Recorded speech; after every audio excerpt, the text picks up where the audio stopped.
नमस्कार, मी प्रणिता वारे. आपल्या सगळ्यांना माहीत आहे की 3 जानेवारी हा दिवस सावित्रीबाई फुले यांची जयंती म्हणजेच वर्षातला पहिला सण सावित्री उत्सव म्हणून आपण सगळेजण गेली अनेक वर्ष साजरा करत आहोत.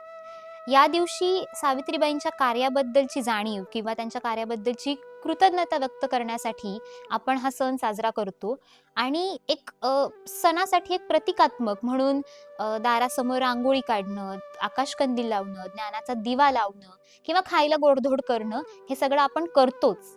पण हे फक्त सेलिब्रेशन पुरतं मर्यादित न राहता त्यांचे विचार सुद्धा समजून घेतले पाहिजेत. हा खरं तर सावित्री उत्सव साजरा करण्यामागचा मुख्य उद्देश आहे. कारण सावित्रीबाई फुले हे नाव ऐकलं की मुलींची पहिली शाळा किंवा पहिल्या स्त्री शिक्षिका एवढ्यापुरत्याच आपल्याला सावित्रीबाई माहित आहेत.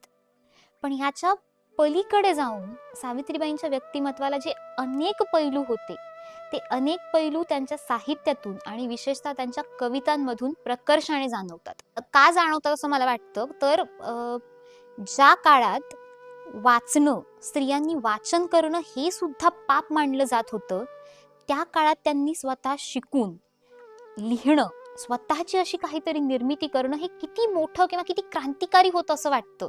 शिक्षणाचं महत्त्व सांगणाऱ्या सावित्रीबाई जेव्हा असं म्हणतात की माणसाचा सगळ्यात मोठा शत्रू कोणता तर अज्ञान, तर हे सांगणाऱ्या सावित्रीबाई जशा होत्या तसंच या अज्ञानामुळे अंधश्रद्धा कशी समाजामध्ये पाझरत गेली आणि त्यामुळे लोक त्याच्या कसे आहारी गेले हे सांगताना धोंडे मुले देती नवसा पावती लग्न का करती नारी नर असा परखड सवाल विचारणाऱ्या सावित्रीबाई सुद्धा आपल्याला भेटतात.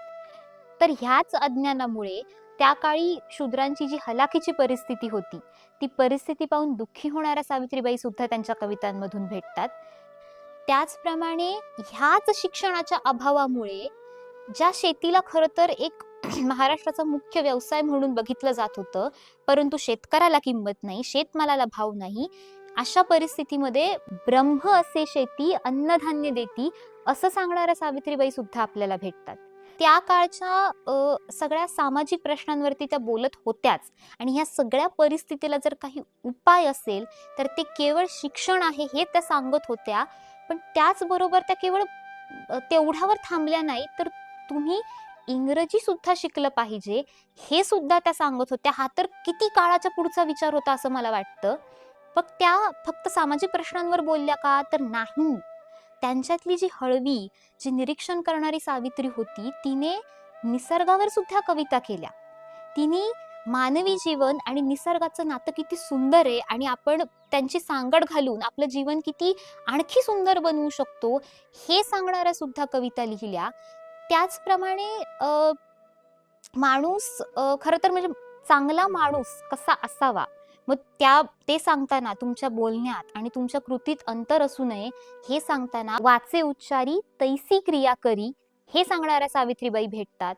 त्याचप्रमाणे माणसाने माणसाशी माणसासारखं वागावं म्हणजे नक्की काय करावं हे सांगताना जयापाशी सद्गुण नाही त्याला माणूस म्हणावं का असं विचारणारे सुद्धा सावित्रीबाई भेटतात.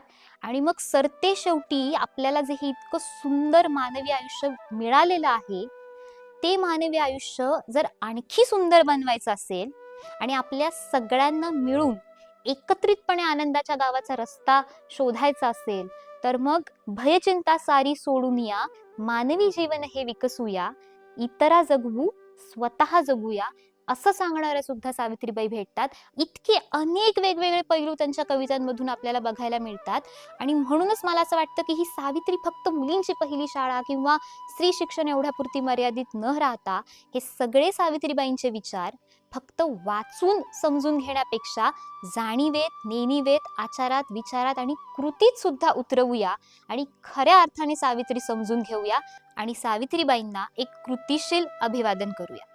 धन्यवाद.